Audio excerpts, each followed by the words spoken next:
Welcome to all channel Lok Sabha exams powered by white board list learning app.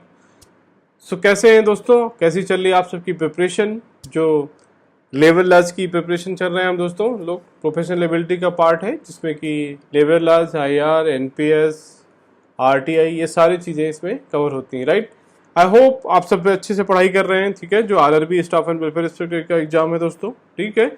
आप exam की date की tension लिए बिना दोस्तों पढ़ाई करते रहिए। आप टाइम मत वेस्ट कीजिए कि एग्जाम कब होगा, यहाँ वहाँ वेबसाइट पे सर्च करते रहिए, इस चैनल पे देखिए, उस चैनल पे, ठीक है। तो मेरा सजेशन क्या है, आप पढ़ते रहिए, डेफिनेटली एग्जाम होगा जल्दी ही, राइट, ठीक है।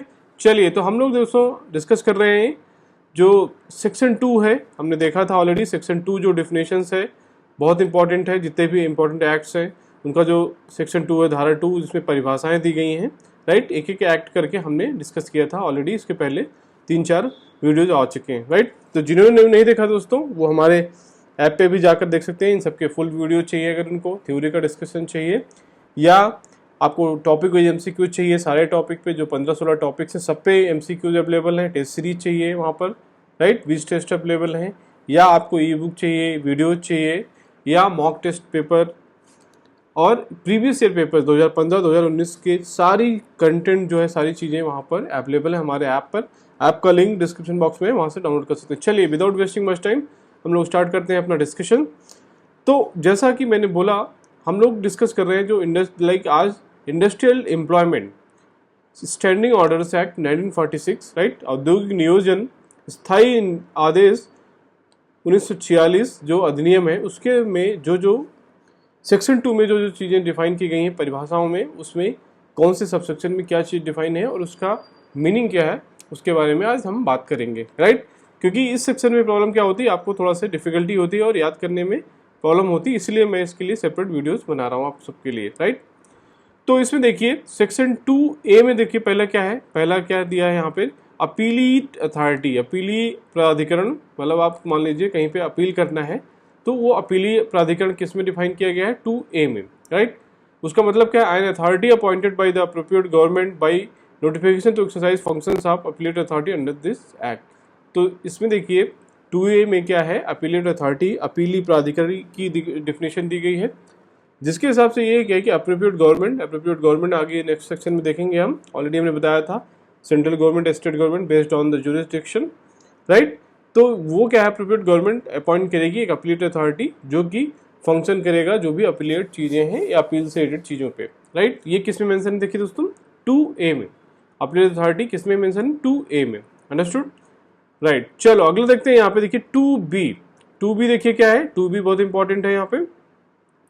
अप्रोप्रिएट गवर्नमेंट, मैंने बताया था कि जो भी अपॉइंटमेंट होते हैं, जो भी डिसीजन होते हैं, वो किसके द्वारा होते हैं, जो उपयुक्त सरकार होती है या जो अप्रोप्रिएट गवर्नमेंट होती है।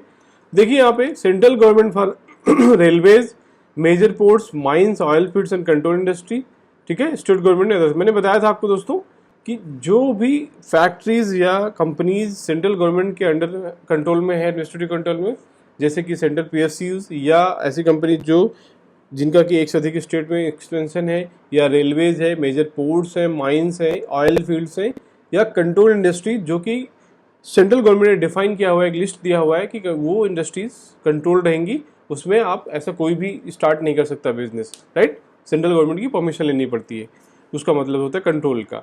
तो वो चीज़ें क्या है, 2B में देखिए अप्रोप्रिएट गवर्नमेंट क्या है, सेक्शन 2B में। बहुत इंपॉर्टेंट है ये सबसेक्शंस, कभी के एग्जाम में डायरेक्टली पूछ लेता है कि किस सबसेक्शन में कौन से एक्ट में क्या चीज़ें डिफाइन की गई हैं, ओके।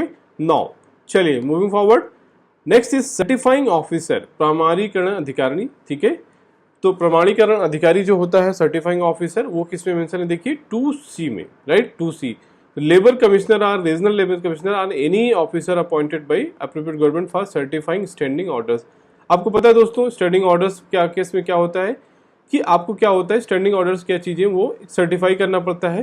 जैसे कोई कंपनी फॉर्म होती है तो वहाँ पर जो स्टैंडिंग ऑर्डर्स किस रिलेटेड है, स्टैंडिंग ऑर्डर्स रिलेटेड है कि वहाँ पर जो भी वर्कमैन के लिए जॉब एम्प्लॉयमेंट है या जॉब टर्म्स एंड कंडीशन है, उसके लिए एक स्थायी एक कंडीशन, एक डॉक्यूमेंट होना, राइट। उसमें सारे जो टर्म्स एंड कंडीशन है एम्प्लॉयमेंट से रिलेटेड, वो सारी चीज़ें वहाँ पर मेंशन होती हैं। तो उसके लिए क्या है, कंपनी अप्लाई करती है ड्राफ्ट और सर्टिफाइंग ऑफिसर उसको सर्टिफाई करता है। तो ये रोल होता है सर्टिफाइंग ऑफिसर, किस में डिफाइन किया गया, देखिए ये है 2C में, अंडरस्टूड, आई होप क्लियर होगा। चलिए नेक्स्ट देखते हैं, यहाँ पे देखते 2D, सेक्शन 2D में क्या है, एम्प्लॉयर जिसको नियोक्ता आपको पता है, इसमें बहुत ज़्यादा ये बहुत सिंपल है। The owner of an industrial display including managing agent other person acting on behalf of, तो जो ओनर होता है या कुछ मैनेजिंग एजेंट होता है या any other person acting on behalf of owner, he will be called as a employer या नियोक्ता। अंडरस्टूड, ये किस में है देखिए 2D में। यहाँ पे देखिए सर्टिफाइंग ऑफिसर इम्प्लीमेंटेड है, राइट 2C में, ये बहुत इंपॉर्टेंट है, certifying officer that is mention in the 2C। Understood, चलो आगे बढ़ते हैं, आई होप यहाँ तक क्लियर होगा आपको। नाउ 2E देखिए, यहाँ पे 2E इंडस्ट्रियल इंस्टॉलेशन की डेफिनेशन दी गई है, औद्योगिक जो प्रतिष्ठान है उसकी डेफिनेशन है। As defined in the payment of wages act 1936 and includes factories, railways, mines, oil fields and plantation, right. तो एज पर द जो ये पेमेंट ऑफ बेसिस एक्ट है उसमें भी जो एस्टेब्लिशमेंट की डेफिनेशन दी गई है, एंड इट आल्सो इंक्लूड्स जो ये रेलवे, माइंस, ऑयल फील्ड्स और प्लांटेशन आदि जो इंडस्ट्रीज का नाम दिया गया है। ये किस में मेंशन देखिए 2E, ये औद्योगिक प्रतिष्ठान या industrial establishment, right. I hope it is clear. Now 2F में देखिए प्रेस्क्राइब्ड है, ये भी बहुत सिंपल है, ये सारे एक्ट में होता है कि जो भी rules made under this act है, मतलब प्रेस्क्राइब्ड बाय दिस एक्ट, ठीक है। नाउ 2G देखिए बहुत इंपॉर्टेंट है, यहाँ पे ये इंपॉर्टेंट है। 2G में क्या है, स्टैंडिंग ऑर्डर्स, 2G में स्टैंडिंग ऑर्डर्स और सर्टिफाइंग ऑफिसर, ये दो चीज़ें बहुत इंपॉर्टेंट। 2C में स्टैंडिंग ऑर्डर्स था और 2G में देखिए, सॉरी 2C में सर्टिफाइंग ऑफिसर था और 2G में स्टैंडिंग ऑर्डर्स डिफाइन किए गए हैं, राइट। मैंने आपको पहले बताया था कि rules related to condition of employment including classification of workman, holidays, shifts, misconduct etcetera as certified under this act. तो जो भी नियुक्ति से रिलेटेड जो भी शर्तें हैं, संबंधित नियम्स हैं, जैसे ठीक है, उनके लिए जो वर्गीकरण है कामगारों का, अवकाश, शिफ्ट, पालियां, अनुशासनात्मक कार्रवाई या डिसिप्लिनरी एक्शन, वो सारी चीज़ों कैसे क्या करना है, वो चीज़ें स्टैंडिंग ऑर्डर्स में डिफाइन की गई होती हैं। तो ये मीनिंग होता है स्टैंडिंग ऑर्डर्स का या स्थायी आदेश का। ये किस में मेंशन देखिए दोस्तों, ये 2G में, किसमें, सेक्शन 2G, बहुत इंपॉर्टेंट है।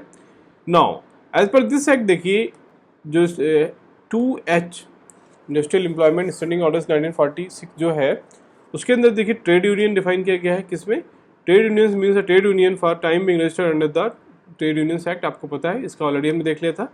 जो ट्रेड यूनियंस जो एक्ट है 1926, इसके अंडर सारी जो यूनियंस है वो गवर्न होती हैं, राइट। तो ये चीज़ कहाँ पे है, ठीक है, 2H में ट्रेड यूनियन डिफाइन है। नाउ नेक्स्ट चीज देखिए इंपॉर्टेंट है, ये वेजेस एंड वर्कमैन, जो वेतन और वर्कमैन का डिफिनेशन है, देखिए किसमें है, 2I में, किसमें, section 2I। Wages have meaning specifically assigned to them in the clause RR and S of section 2 of industrial dispute act 1947। Important है, यहाँ पे क्या कह रहा है कि जो चीज़ें इंडस्ट्रियल डिस्प्यूट एक्ट, औद्योगिक विवाद अधिनियम 1947 में डिफाइन किया गया है, देखिए सेक्शन 2RR में क्या है, वेजेज है, वेतन है, और 2S में वर्कमैन है या कामगार है, ठीक है।